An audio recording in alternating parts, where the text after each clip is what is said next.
敌军还有5秒到达战场，请做好准备。今天咱们来看看中国新能源车企的7大发明。发明1：隔空开门。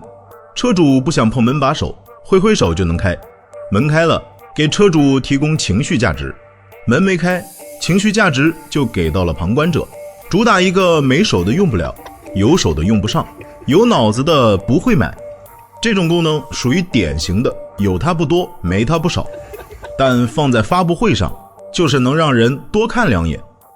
如果你最近看了今年的新能源车发布会，可能会有一种很奇怪的感觉，这些车越来越像手机了，功能越来越多，演示越来越酷，但这些东西真的有用吗？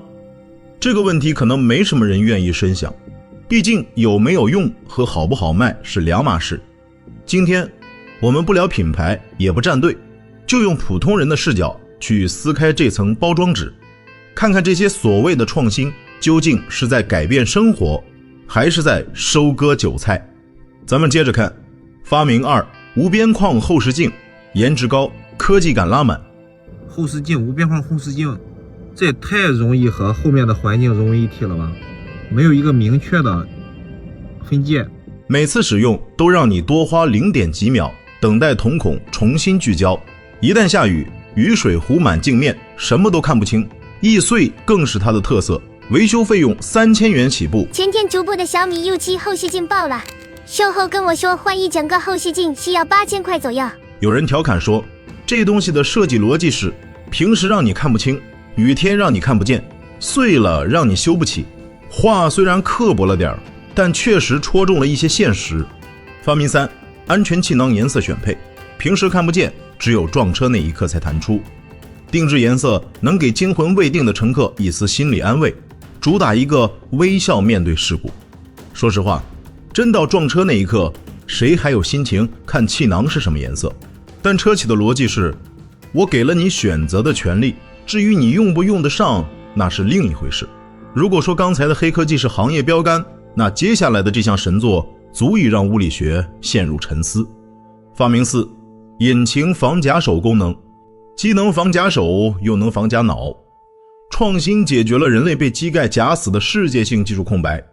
这个功能的存在本身就在暗示这辆车可能经常需要你打开盖子，但车企不会这么说，他们会告诉你，这是我们对安全的极致追求。发明5：异形方向盘，敢于挑战圆形方向盘过于安全好用的霸主地位，开车时让你成功找不到北，完美打破驾驶便捷性。有车主反映，开这种方向盘的车掉头，经常要想想自己打了几圈，因为根本找不到参照物。但车企说习惯就好，这是未来。真奇怪，怎么会有这种长方形的方向盘？这打方向怎么打？那一半都掏不到，这紧急情况能不出事吗？接下来的第6项发明，可以说把人文关怀4个字刻在了骨子里。哎呀，你太会说话了！3、2、1。别家在卷续航，咱们在卷电池弹射功能。听名字你可能以为电池会像战斗机弹射座椅一样飞出去，但那只是科幻片。现实中它做的是极其硬核的快速断电和定向泄压。起名字的人太懂人心了，他要的就是画面感。弹射这2个字一出来，速度与激情的科技狠活感立刻拉满。哪怕它只是悄悄断了个电，放了个气，但在起名者的逻辑里，这车已经具备了战斗机的基因。发明7：原地起跳。这下算是找到仰望悠久的原地起跳有什么作用了，简直不要太实用。当我们停在路上遇到洒水车时，仰望悠久的车主就可以打开这项功能，起跳躲开水流的冲击，有效避免刚洗的车又被弄脏。很多人觉得这功能除了装逼毫无意义，根本没使用场景，大错特错。难道你忘了上一条？旁边如果正好有辆正在弹射电池的新能源车，这个功能就能完美躲避。当然这是玩笑话，但这功能确实让人想问一句，一辆车能跳起来，然后呢？跳完了能飞吗？不能，它还是得落地。厉害吧？甚至可以连续起跳3次。所以这功能到底解决了什么问题？可能唯一解决的问题是让围观的人知道这车不便宜。看完这些发明，你是不是也觉得有点荒诞？那么问题来了，你觉得哪项发明最有用？不断堆叠功能、强化体验的创新，究竟是刚需还是噱头？不同的人会有完全不同的判断。正因为这样，一个更关键的问题就浮出来了：这些看起来五花八门，甚至有点离谱的功能背后，到底代表的是真正的技术领先，还是一种可以被快速复制甚至外部采购的系统集成？换句话说，我们的电动车到底先进在哪里？有没有真正意义上的技术护城河？把视线从发布会挪到国际展会，你会看到另一种完全不同的画面：电机、减速器、电池包、激光雷达、预控制器、座舱系统，整整齐齐摆在那里。你可以一边走一边在脑子里拼一辆车。这个电机看着不错，这家电池能量密度更高，这个座舱屏幕够大，我喜欢。再往前走几步，还有专门提供整车平台和代工服务的厂商。只要你有钱，成品、半成品、定制方案通通都可以满足你。很多公司直接把中文打出来，目的就是为了吸引中国客户。有些欧美技术公司直接拿中国案例当宣传资料，谁使用了他们的哪些配件，直接指着实物给你讲。甚至还有一些公司，好像是印度的或者其他地方的，也在说中国一些很畅销的电动车用了他们的技术、他们的方案。我记得我们的车企不是一直强调是自主研发的吗？怎么到了这里就变成了别人的技术？最起码别人怎么也有同样的技术。不仅国外供应商这样，现场还有大量中国公司也在展会上卖各种零部件、技术方案。他们的核心卖点是用他们的配件和技术可以帮你组装一辆更便宜的电动车。说实话，企业卖东西很正常，无可厚非。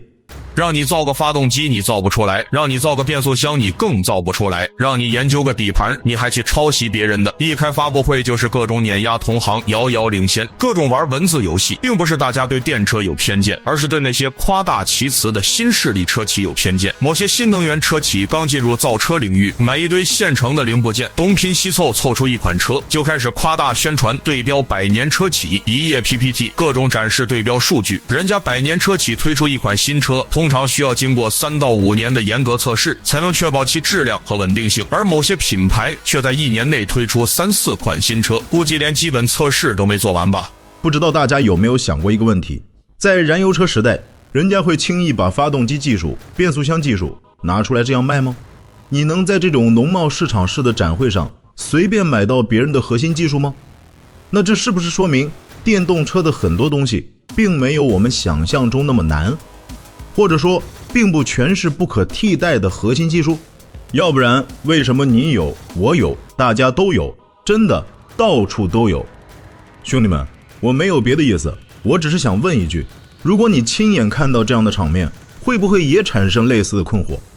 我们的电动车，我承认真的已经做得挺不错了，但是整套技术体系别人似乎也都有，并不是很多人说的那种他们不行，他们做不出来，他们不会做电动车，而这一点恰恰让我觉得有点可怕。你看，他们有技术，也有能力去生产电动车，但这几年他们却并没有急着大规模 all in 电动车，这里面会不会存在某种技战术节奏？而且你再看，从这1-2年开始，越来越多的欧美车企宣布放缓甚至暂停电动车投入，这又是为什么？再往深一点说，如果这波电动车浪潮真的开始退潮呢？这不是我危言耸听，你稍微了解一下汽车历史，就会发现电动车和燃油车的竞争其实一直存在。70年代爆发过一次，后来被燃油车压下去了。90年代又来了一次，又下去了。这一轮电动车浪潮从2010年前后开始，到现在已经16年了，热度衰减迹象已经出现。如果有一天燃油车再次把电动车按下去，我们怎么办？到那个时候，别人还会不会愿意把发动机、变速枪这些核心技术卖给我们，让我们再去组装先进燃油车？所以当今天还有车企在坚持研究发动机、研究变速箱的时候，兄弟们，真的不要去嘲笑他们，这很可能是对未来的预判，也是对产业的责任。我们的电动车确实有很多成功，很多亮点，很多让人羡慕的地方，但不管是电车还是油车，如果想走得更远，走得更久，一定要有一个东西，技术护城河。记住这个词，技术护城河，靠营销，靠拼装是换不来尊重的，也换不来未来。为什么有些看似噱头的功能依然有人买单？因为他们买的不仅是车，还有一种身份的认同感。为什么有些人对宏大的国家叙事格外投入？我们和英伟达处于什么关系？领先关系。正确。一个人走路被车撞断了腿是谁的责任？车的责任。错。腿的责任。错。美国的责任。回答正确。这个现象其实比技术问题更复杂，也更现实。大家都知道，我们这个地方的人和很多其他地方的人确实有点不一样，很多地方更强调个人主义，而我们更强调集体主义。改变自己的处境很难，但参与宏大叙事很容易。什么叫宏大叙事？就是国家强大等于我强大，国家有钱等于我有钱，国家在外援助等于我在帮助别人。当这样去理解的时候，人会获得一种很直接的心理满足，他会开心，会有一种参与感，甚至是一种存在感。这种感觉可以让他挺直腰杆，让他觉得自己是有价值的。某种程度上，这就是一种精神支撑。有的人眼睛盯着表面，看配置，看功能，看营销；有的人开始往下看，看技术，看结构，看底层能力；还有的人则干脆把目光抬高，投向一个更宏大、更抽象的叙事。这三种视角没有绝对的对错，但他们决定了你如何理解这个世界，也决定了你会被什么说服，又会被什么影响。我一个朋友去年买了辆新能源车，问他为什么选这款，他说不上来，就一句话：这车听话。我当时觉得这个理由挺扯的，但现在想想，也许这才是最接近现实的答案。不是功能多酷，不是参数多漂亮，而是你开起来不用多想，它也不给你添麻烦。说到底，一辆车如果需要你不断去理解它，那它可能从一开始就不是为你准备的。最后我想问你一个问题，你会买新能源车吗？买车时你更看重什么？欢迎在评论区说说你的看法。好了，这里是井里蛙观天下，我们下期见。让他关车内阅读灯，结果全车灯光熄灭，领克语音识别出错，撞上护栏。关闭所有阅读灯。车主多次呼唤重开灯光，遭回复暂时还不会哟。据车主透露，25号凌晨近1点，他驾驶领克 C20 在高速上行驶，事发路段无路灯，他通过语音指令尝试关闭车内阅读灯，没想到车机并未准确识别指令，故将车辆大灯在内的所有灯光关闭，前方瞬间一片漆黑。据视频记录显示，随后车主多次呼唤重开灯光，但被回复暂时还不会有，最终车辆撞上护栏。领克打开灯光。这个暂时还不会哟。26号晚，领克汽车销售有限公司副总经理穆军发文，明确事故起因是车辆行驶中出现语音误操作问题。穆军表示，已优化方案，更新后车辆在行驶状态下，大灯只能通过手动控制关闭。